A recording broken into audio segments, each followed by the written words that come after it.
Well, if you look at India, India sees itself as dependent upon an extension cord that plugs at one end into India. Let's say, for simplicity purposes, the socket for the plug-in is in Mumbai. And then the rest of the extension cord goes through into the Persian Gulf and plugs into the various oil states, Emirates, and Iran, and so forth. That extension cord was suddenly pulled out of the wall. And it's something that the Indians never really anticipated. No one seemed to think that there was any reason why anyone would disrupt the flow of resources out of the Gulf to India. But India also does roughly $180 billion a year of business in the Persian Gulf. So a great deal of commerce and money and resources are flowing into and out of the Persian Gulf as far as India is concerned. India is sensitive to international laws and norms. India is opposed to the use of force to solve anything if it can avoid it. And they're shocked now that the United States has opted for the use of force to solve Israel's problem, let's put it that way, with Iran. Because if it were not for Israel, we would not be at war with Iran. Let's be frank. There's no real reason for us to do so. We have this, the wealth of propaganda out there that's been created over the last 3 decades to try and demonize Iran and turn it into public enemy number one for the United States. But that's a lot of nonsense. When 9/11 occurred and we suffered the losses from the 2 towers that were destroyed in New York City, 1 million Iranians poured into the streets in places like Tehran and elsewhere at night and held candlelight vigils to mourn the loss of life in the United States. There was real hope at that point that some sort of improved relationship could be fashioned as a result of this tragedy. They tried very hard, and we essentially spit in their faces. It's unfortunate. They were very supportive of us in ways that most people don't know.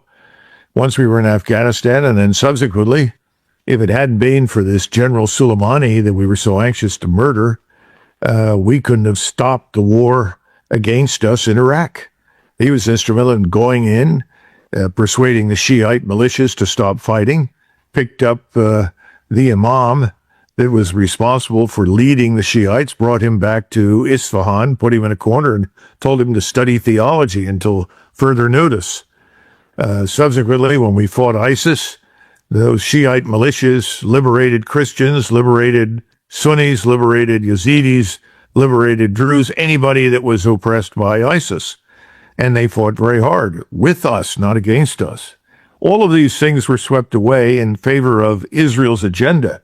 And Israel's greater Israel Project agenda is the problem.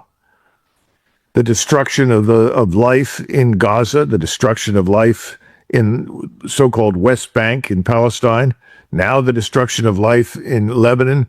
All of these things are inextricably intertwined with the desire now in Israel for us to destroy Iran. That's what it's all about. There is no particular reason why we should be involved. And how many times have you heard Americans stand up and say, we're not really dependent upon the resources in the Gulf? Why are we there? It happens all the time. But we've had this long-term agreement that enshrined the petro-dollar as the currency for the purchase and bartering sale of oil. Now that's being destroyed. I don't think we're going to ever see that come back again. That's been a cornerstone in the edifice of our prosperity because we came out of the Vietnam War completely broken financially. We could not cope.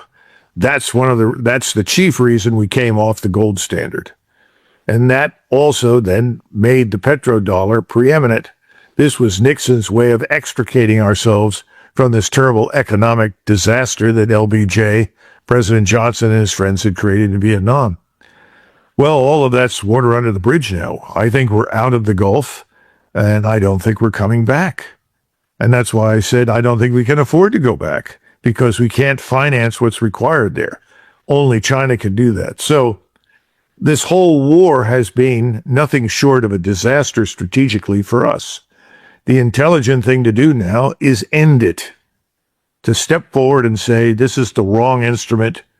We were wrong. We shouldn't have done this. We're going to try and find a different way. We're looking for help from others to help mediate this. But that means that we behave like a normal power within this multipolar system. And you know, Glenn, there's no appetite for that in Washington. We want to be the supranational authority. We want to establish the rules of the game, and then we want to dominate the game, and we want to win the game. That's over. Those days are past. Well, I think this adjustment from the global primacy to multipolarity is going to be, probably bring us to more wars. But in this war, it seems to have consequences. Of course, Asia is being impacted in a great way, especially economically. But in Europe as well, we see Zelensky is making the point that the lack of air defenses now is as bad as it could possibly be. At the same time as the weapons are drying up, he's complaining that the U.S. has been disrespectful to his country because, Witkoff visited Moscow but not Kiev. We see the EU complaining that the U.S. weapons, which are supposed to be sent to Ukraine, are being delayed or diverted.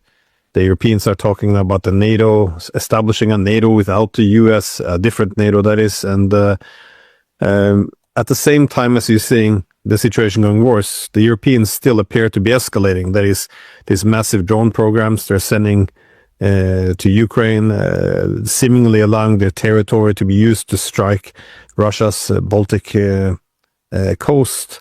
And we now see that Russia is essentially warning that all of these factories producing all these drones are considered now legitimate targets. So where do you see all of this going? Because they seem, I don't want to say, I'm wondering how to describe this best. There seems to be some massive, not panic, but delusion. I'm not sure what is a good word to describe what is happening in Europe now, but it's, yes, there's not much strategic thinking. It's just this obsession with defeating Russia.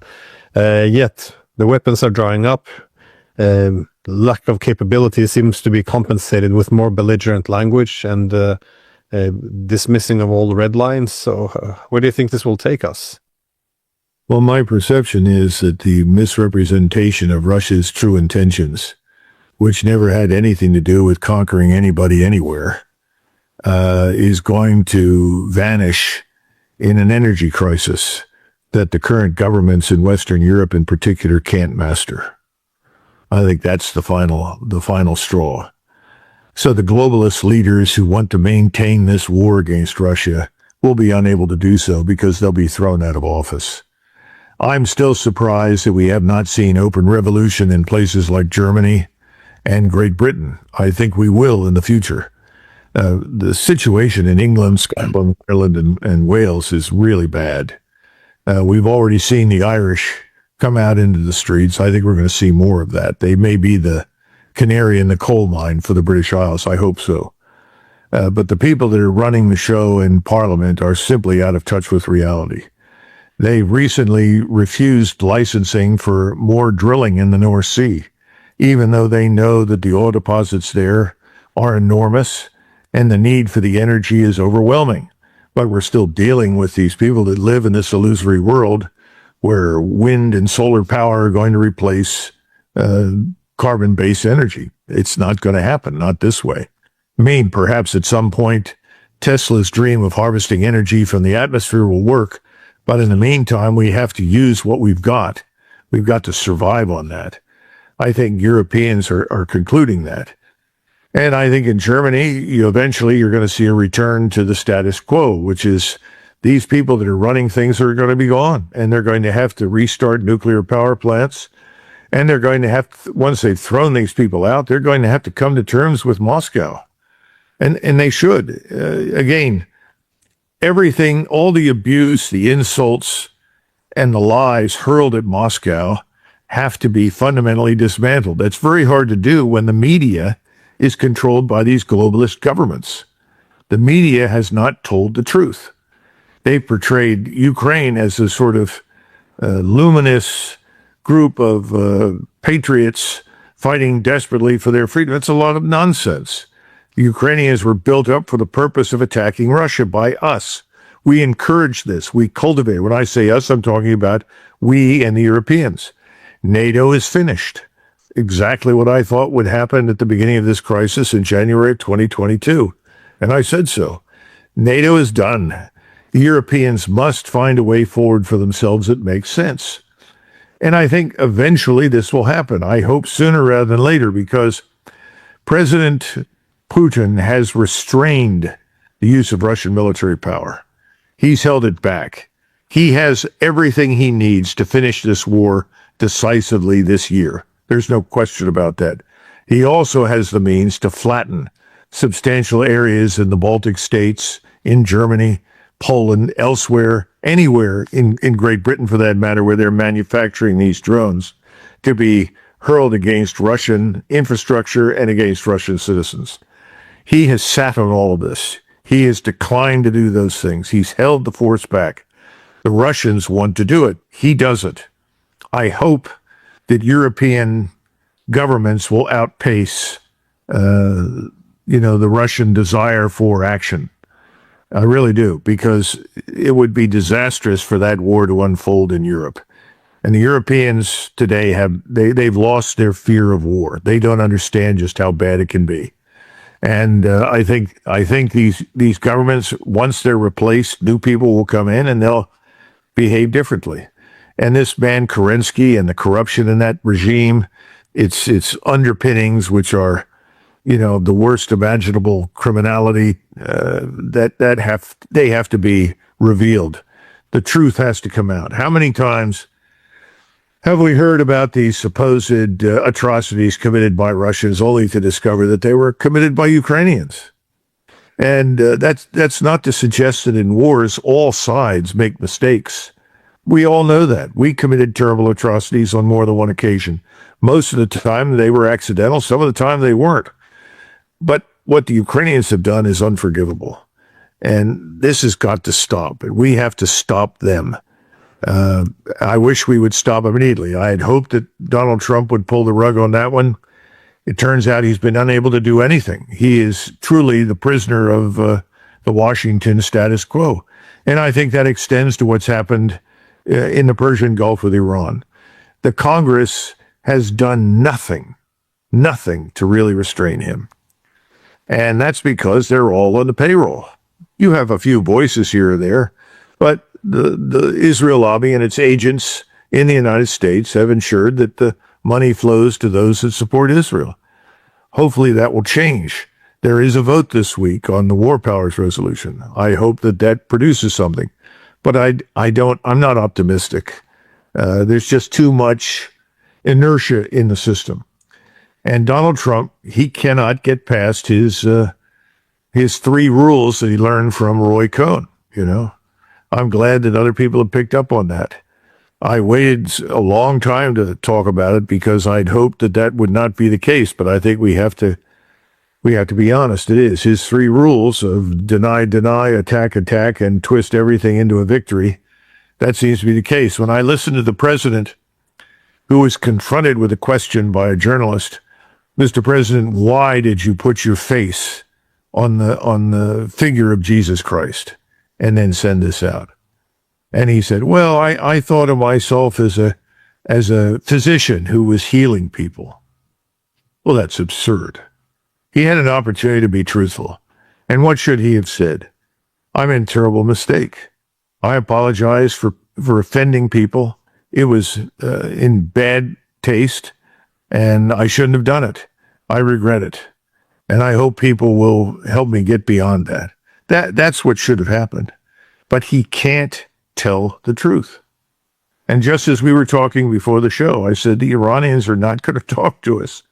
Everybody knows that's paid any attention to them. There's no point in talking to us. Remember, they too watched our little soiree with Mr. Putin in Anchorage. And what did we do? We showed up with nothing. And President Trump seemed to think he was going to charm the Russians into doing whatever he wanted so that he could walk out and pretend that he was this heroic figure that won the war. The Russians came with proposals, substantive material.